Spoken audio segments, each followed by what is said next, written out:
Silent learning അഖില miss ആണ്. So നമ്മുടെ Onam exam അടിപൊളിയായിട്ട് നടന്നുകൊണ്ടിരിക്കുകയാണ്. നമ്മുടെ ബേസിക് സയൻസിന്റെ കൂടാണ് അല്ലെ. അപ്പൊ ഏറ്റവും ഇമ്പോർട്ടന്റ് ആയിട്ടുള്ള ചോദിക്കാൻ ഉറപ്പായിട്ടും നമ്മൾ അത്രയും പ്രതീക്ഷിക്കുന്ന ചില ക്വസ്റ്റ്യൻസ് ആണ് ഇന്നത്തെ വീഡിയോയിൽ നമ്മൾ ഡിസ്കസ് ചെയ്യാനായിട്ട് പോകുന്നത്. അപ്പൊ നമുക്ക് ആദ്യത്തെ ക്വസ്റ്റ്യനിലേക്ക് പോവാം. ആദ്യത്തെ ക്വസ്റ്റ്യൻ എന്ന് പറയുന്നത് നമുക്ക് പിക്ചേഴ്സ് തന്നിട്ടുണ്ട് അല്ലെ. 2 പിക്ചേഴ്സ് അവിടെ തന്നിട്ടുണ്ട്. ഈ 2 പിക്ചേഴ്സിനെയും കമ്പയർ ചെയ്തിട്ട് നമ്മുടെ ഫൈൻഡിങ്സ് നമ്മൾ എന്ത് ചെയ്യണം, എഴുതണം. അപ്പൊ പിക്ചേഴ്സ് സൂക്ഷിച്ചു നോക്കുന്ന സമയത്ത് നമുക്ക് മനസ്സിലാവുന്നുണ്ട് ഈ ഫസ്റ്റ് വൺ എന്ന് പറയുന്നത് നമ്മുടെ ലൊറാന്തസ് ആണ് അല്ലെ. ലൊറാന്തസ് അഥവാ എന്താണ്, യെസ്, നമ്മളുടെ ഇത്തിൽ കണ്ണിയാണ്. അപ്പൊ ഇത്തിൽ കണ്ണിയുടെ പ്രത്യേകത എന്ന് പറയുന്നത് ഇതൊരു പാരസൈറ്റ് ആണെന്ന് നമുക്കറിയാം, ഒരു പരാത സസ്യമാണെന്ന് നമുക്കറിയാം. പക്ഷെ ഇതിന്റെ പ്രത്യേകത ഇത് എന്താ ചെയ്യുന്നത്, ഇത് അതിന്റെ ഹോസ്റ്റ് പ്ലാന്റിൽ നിന്ന് വാട്ടറും മിനറൽസും എന്ത് ചെയ്യുന്നു, വലിച്ചെടുക്കുന്നു അല്ലെ. അതായത് ജലവും ലവണവും ഇത് എന്ത് ചെയ്യുന്നുണ്ട്, അബ്സോർവ് ചെയ്യുന്നുണ്ട്. പക്ഷേ ഇത് അതിന് വേണ്ട ഫുഡൊക്കെ സ്വന്തമായിട്ടാണ് എന്ത് ചെയ്യുന്നത്, ഇത് യൂസ് ചെയ്തുകൊണ്ട് പ്രിപ്പയർ ചെയ്യുന്നത് അല്ലെ. സ്വയമായിട്ടാണ് ഇത് എന്ത് ചെയ്യുന്നത്, ഫുഡ് പ്രിപ്പയർ ചെയ്യുന്നത്. അതുകൊണ്ട് തന്നെ ഇത്തരത്തിലുള്ള പ്ലാന്റ്സിനെ, ഈ പറയുന്ന ലൊറാന്തസ് അല്ലെ, നമ്മുടെ ഇത്തിൽ കണ്ണിയെ നമ്മൾ വിളിക്കുന്നത് സെമി പാരസൈറ്റ്സ് അഥവാ അർദ്ധപരാതങ്ങൾ എന്നാണ്. അപ്പൊ അതാണ് നമ്മുടെ ഇതിന്റെ ഒരു ആൻസർ എന്ന് പറയുന്നത്. അർദ്ധപരാതം എന്ന് വിളിക്കാൻ കാരണം എന്താണ് അതിന്റെ റീസൺ എന്ന് ചോദിച്ചു കഴിഞ്ഞാൽ ഇത്രയേ ഉള്ളൂ. ഇത് അതിന്റെ ഹോസ്റ്റ് പ്ലാന്റിൽ നിന്നാണ് എന്ത് അബ്സോർബ് ചെയ്യുന്നത്, വാട്ടറും മിനറൽസും അബ്സോർബ് ചെയ്യുന്നത്.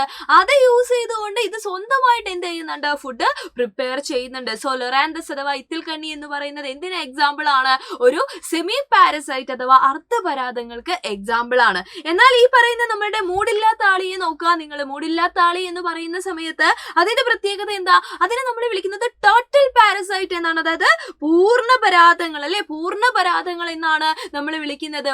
എന്തുകൊണ്ടാണ്, ഇതിന്റെ പ്രത്യേകത എന്താണ്, ഇത് അതിന്റെ ഹോസ്റ്റ് പ്ലാന്റിൽ നിന്ന് ഡയറക്റ്റ് ആയിട്ട് എന്ത് അബ്സോർബ് ചെയ്യാണ്, ന്യൂട്രിയൻസ് അല്ലെ. അതായത് നമ്മുടെ ഒരു ഹോസ്റ്റ് പ്ലാന്റ് ഉണ്ടാക്കി വെച്ചിരിക്കുന്ന പോഷക ഘടകങ്ങൾ ഉണ്ടാവും അല്ലെ അതിന്റെ ഫുഡിലെ, അത് ഡയറക്റ്റ് ആയിട്ട് ഇത് എന്ത് ചെയ്യാണ്, ഇത് വലിച്ചെടുക്കുകയാണ് ചെയ്യുന്നത്. സോ അതുകൊണ്ടാണ് ഇതിനെ നമ്മൾ, ഇത് സ്വന്തമായിട്ട് ഒന്നും ചെയ്യുന്നില്ല അല്ലെ, മടിയാണ് മൂടില്ലാത്ത ആളിക്ക്. അത് എന്ത് ചെയ്യാണ്, ഡയറക്റ്റ് ആയിട്ട് ന്യൂട്രിയൻസിനെ, പോഷക ഘടകങ്ങൾ, അതിനാവശ്യമുള്ള ആളുകളെയൊക്കെ വലിച്ചെടുത്തോണ്ടിരിക്കുകയാണ്. സോ അതിനെ നമ്മൾ എന്തുകൊണ്ടാണ് എന്ത് വിളിക്കുന്നത്, ടോട്ടൽ പാരസൈറ്റ്സ് അഥവാ പൂർണ്ണപരാതങ്ങൾ എന്ന് വിളിക്കുന്നത്. അപ്പൊ നമുക്ക് ഒരു ക്വസ്റ്റ്യൻ കൂടെ ഉണ്ടായിരുന്നു, എന്താണ് എപ്പിഫൈറ്റ് എന്ന് അല്ലെ. അപ്പൊ നമ്മളിപ്പോ പറഞ്ഞത് പ്രകാരം സെമി പാരസൈറ്റ്സിനെ പറ്റി പറഞ്ഞു, ടോട്ടൽ പാരസൈറ്റ്സിനെ പറ്റി പറഞ്ഞു, അതായത് അർദ്ധപരാതങ്ങളായി, പൂർണ്ണപരാതങ്ങളായി. അപ്പൊ എന്താണ് എപ്പിഫൈറ്റുകൾ?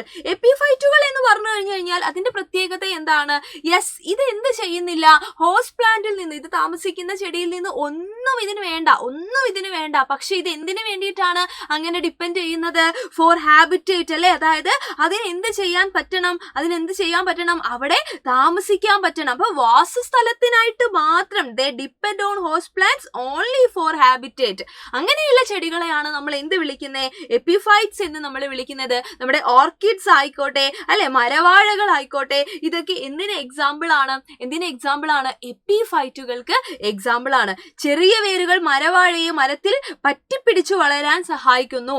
കട്ടി കൂടിയ വേരുകൾ അന്തരീക്ഷത്തിൽ നിന്ന് ഈർപ്പം വലിച്ചെടുക്കുകയാണ് ചെയ്യുന്നത്. അപ്പൊ മരവാഴ ഒരു എക്സാമ്പിൾ എടുത്തിട്ട് പറയുവാണ്, അതിന്റെ റൂട്ട്സിന്റെ പ്രത്യേകത ഒന്നുമില്ല, അത് എന്ത് ചെയ്യുന്നുണ്ട്, ആതിഥേയ സസ്യം അല്ലെങ്കിൽ ഹോസ്റ്റ് പ്ലാന്റിൽ പറ്റിപ്പിടിച്ച് വളരാൻ സഹായിക്കുന്നുണ്ട്. അറ്റ്മോസ്ഫിയറിൽ നിന്ന് ഈർപ്പം അല്ലെ, മോയ്സ്ചർ ഒക്കെ അബ്സോർബ് ചെയ്യുന്നുണ്ട്. അതല്ലാതെ ഹോസ്റ്റ് പ്ലാന്റിൽ നിന്ന് അത് എന്ത് ചെയ്യുന്നില്ല, വാട്ടറോ മിനറൽസോ ഇനി അതല്ല ന്യൂട്രിയൻസോ ഒന്നും അത് അബ്സോർബ് ചെയ്യുന്നില്ല. ഓൺലി ഫോർ ഹാബിറ്റേറ്റ് അല്ലെ, വാസസ്ഥലത്തിന് വേണ്ടി മാത്രമാണ് അത് എന്ത് ചെയ്യുന്നത്, ഈ പറയുന്ന ഒരു ഹോസ്റ്റ് പ്ലാന്റിനെ, അതായത് ഒരു ആതിഥേയ സസ്യത്തിനെ അത് ഡിപ്പെൻഡ് ചെയ്യുന്നത് എന്നുള്ള കാര്യം ഓർത്തു വെച്ചേക്കുക. Okay, very important question. നമ്മുടെ അടുത്ത ചോദ്യത്തിലേക്ക് പോവാം. അടുത്ത ചോദ്യം എന്ന് പറയുന്നത് ഒരു ക്ലാസിഫിക്കേഷൻ ആണ്. ഇവിടെ ഇതാ കുറെ ആളുകളെ തന്നിട്ടുണ്ട്. കെറോസിൻ ഉണ്ട്, വിനെഗർ ഉണ്ട് അല്ലെ, ക്യാംഫർ ഉണ്ട്, നമ്മുടെ ഷുഗർ അല്ലെ, പഞ്ചസാര തന്നിട്ടുണ്ട്, കോപ്പർ സൾഫേറ്റ് തുരിശ് തന്നിട്ടുണ്ട്, വാക്സ് തന്നിട്ടുണ്ട്. ഇതിനെ നമ്മൾ എന്ത് ചെയ്യണം, water soluble and water insoluble, ജലത്തില് ലയിക്കുന്നത്, ജലത്തില് ലയിക്കാത്തത് എന്നുള്ള രീതിയിൽ നമ്മൾ ക്ലാസിഫൈ ചെയ്യണം. ഒരു ക്വസ്റ്റ്യൻ കൂടെ ഉണ്ട്, do gases dissolve in water അല്ലെ, വാതകങ്ങള് ജലത്തില് ലയിക്കാറുണ്ടോ. അപ്പൊ ഇത്രയും കാര്യങ്ങൾക്ക് നമ്മൾ ആൻസർ ചെയ്യേണ്ടതുണ്ട്. നമ്മൾ കൃത്യമായിട്ട് പഠിച്ചിട്ടുണ്ട് വാട്ടർ സോല്യൂബിൾ ആയിട്ടുള്ള ആളുകളെയും വാട്ടർ ഇൻസോല്യൂബിൾ ആയിട്ടുള്ള ആളുകളെയും. ഈ ഒരു കോൺസെപ്റ്റ് അല്ലെങ്കിൽ ഈ ഒരു ഏരിയ എന്ന് പറയുന്നത് വളരെ ഇമ്പോർട്ടന്റ് ആണ്. എന്തായാലും ഒരു ക്വസ്റ്റ്യൻ നമ്മൾ എക്സ്പെക്ട് ചെയ്യണം. സോ ഷുഗർ ആയിക്കോട്ടെ, സോൾട്ട് ആയിക്കോട്ടെ, വിനെഗർ ആയിക്കോട്ടെ, baking soda, detergent, copper sulphate, potassium permanganate, ഇതൊക്കെ ആരാണ്? വാട്ടറിൽ ഡിസോൾവ് ആവുന്ന വാട്ടർ സോലബിൾ ആയിട്ടുള്ള ആളുകളാണ്. അതേസമയം കെറോസിൻ ആയിക്കോട്ടെ, കോക്കനട്ട് ഓയിൽ ആയിക്കോട്ടെ, ക്യാംഫർ ആയിക്കോട്ടെ, വാക്സ് ആയിക്കോട്ടെ, ഇവരൊക്കെ ഏത് കാറ്റഗറിയാണ്? വാട്ടർ ഇൻസോലബിൾ ആയിട്ടുള്ള ആളുകളാണ്, അതായത് വെള്ളത്തിൽ ലയിക്കാത്ത ആളുകളാണെന്നുള്ള കാര്യം ഓർത്തു വെക്കുക. അപ്പൊ ഇത്രയും കാര്യങ്ങൾ നിർബന്ധമായിട്ടും ഈ ഒരു ചാപ്റ്ററിൽ നിന്ന്, അല്ലെ, ഈ ഒരു ചാപ്റ്റർ ഞാൻ 3 ചാപ്റ്റർ എടുത്തിട്ടാണ് അതിനകത്ത് ഓരോന്നിലെയും ഇമ്പോർട്ടന്റ് ആയിട്ടുള്ള കാര്യങ്ങളാണ് ഈ കുഞ്ഞു വീഡിയോയിൽ പറഞ്ഞിട്ടുള്ളത്. അപ്പൊ അടുത്ത ഒരു ക്വസ്റ്റ്യൻ എന്ന് പറയുന്നത് ഇതാ നോക്കിയേ നിങ്ങൾ, നമുക്ക് ഒരുപാട് ഡിസീസസ് ഇവിടെ ബോക്സിൽ തന്നിട്ടുണ്ട്. ഈ ഡിസീസസിനെ രണ്ടായിട്ട് നമ്മൾ ക്ലാസിഫൈ ചെയ്യണം. സോ നമുക്കറിയാം രണ്ടായിട്ടുള്ള ക്ലാസിഫിക്കേഷൻ എന്ന് പറയുന്നത് ഒന്ന് എന്തായിരിക്കും? കമ്മ്യൂണിക്കബിൾ ഡിസീസസ്, അല്ലെ, അതായത് പകർച്ചവ്യാധികളാണ്. ഇപ്പൊ നമ്മൾ പറയുന്നുണ്ട് കോമൺ കോൾഡ് ആയിക്കോട്ടെ, കൺജക്ടിവിറ്റീസ്, അല്ലെ, നമ്മുടെ ചെങ്കണ്ണ് ആയിക്കോട്ടെ, കോളറ, ടൈഫോയിഡ്, ചിക്കുൻ ഗുനിയ, ഡെങ്കു ഫീവർ, അല്ലെ, ഫിലേറിയാസിസ്, അല്ലെ, മഞ്ഞപ്പിത്തം, അതുപോലെ എലിപ്പനി, ഇതൊക്കെ എന്താണ്? കമ്മ്യൂണിക്കബിൾ ഡിസീസസ് അഥവാ പകർച്ചവ്യാധികളാണ്. അതുപോലെ തന്നെ ഇതാ ഇവിടെ കൊടുത്തിട്ടുള്ള നമ്മുടെ ഡയബറ്റീസ് ആയിക്കോട്ടെ, ക്യാൻസർ ആയിക്കോട്ടെ, ബ്ലഡ് പ്രഷർ ആയിക്കോട്ടെ, ഹേർട്ട് ഡിസോർഡേഴ്സ് ആയിക്കോട്ടെ, ഇതൊക്കെ എന്താണ്? നോൺ കമ്മ്യൂണിക്കബിൾ ഡിസീസസ് അഥവാ പകർച്ചവ്യാധികൾ അല്ലാത്തതാണ്. ഇതിന്റെ കൂട്ടത്തിൽ തന്നെ നമ്മളുടെ എന്താണ്? ഹെഡ് ഏക്ക്, സ്റ്റൊമക്ക് ഏക്ക്, അല്ലെ, ടൂത്ത് പെയിൻ, അങ്ങനത്തെ സുക്കേടുകൾ, അങ്ങനത്തെ അസുഖങ്ങളൊക്കെ എന്റെ മക്കൾ ഓർത്തു വയ്ക്കുക. ഇതൊക്കെ എന്താണ്? നോൺ കമ്മ്യൂണിക്കബിൾ ഡിസീസസ് ആണ്, അല്ലെ, പകർച്ചവ്യാധികൾ അല്ലാത്തവയാണ്. അപ്പൊ തീർന്നിട്ടില്ല നമ്മുടെ ക്വസ്റ്റ്യൻസ് ഒക്കെ, നമുക്ക് ഇനിയും ഒരുപാട് കാര്യങ്ങൾ ഡിസ്കസ് ചെയ്യാനുണ്ട്. അതൊക്കെ ആയിട്ട് ഇതാ ഇന്ന് രാത്രി, അല്ലെ, 7 മണിക്ക് നമ്മുടെ മെഗാ മാരത്തോൺ ഉണ്ട്.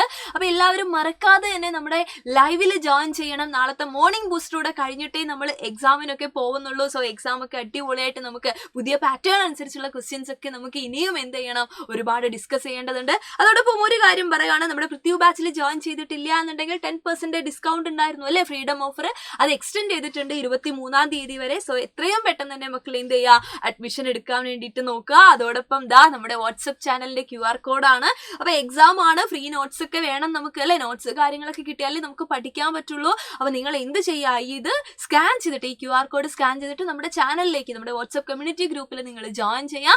ഓരോ ക്ലാസ് കഴിയുമ്പോഴും നിങ്ങൾക്ക് നോട്ട്സ് ഒക്കെ അതിനകത്ത് അപ്ലോഡ് ആവുന്നതാണ്. അപ്പൊ എല്ലാവരും അടിപൊളിയായിട്ട് ഇരിക്കുകയാണ്. അപ്പൊ മറക്കണ്ട, രാത്രി 7 മണിക്കാണ് നമ്മുടെ ലൈവ് ഉള്ളത്. സോ നമ്മുടെ നാളെ ബേസിക് സയൻസ് എക്സാം എഴുതാൻ പോകുന്ന നിങ്ങളുടെ ഫ്രണ്ട്സിന് എല്ലാവർക്കും നിങ്ങൾ ഈ വീഡിയോ ഷെയർ ചെയ്ത് കൊടുക്കുക, ലൈക്ക് ചെയ്യുക. അതോടൊപ്പം നമ്മുടെ ലൈവിന്റെ കാര്യവും നിങ്ങൾ സൂചിപ്പിക്കുക. അപ്പൊ എല്ലാവർക്കും മിസ്സിന്റെ all the very best. By.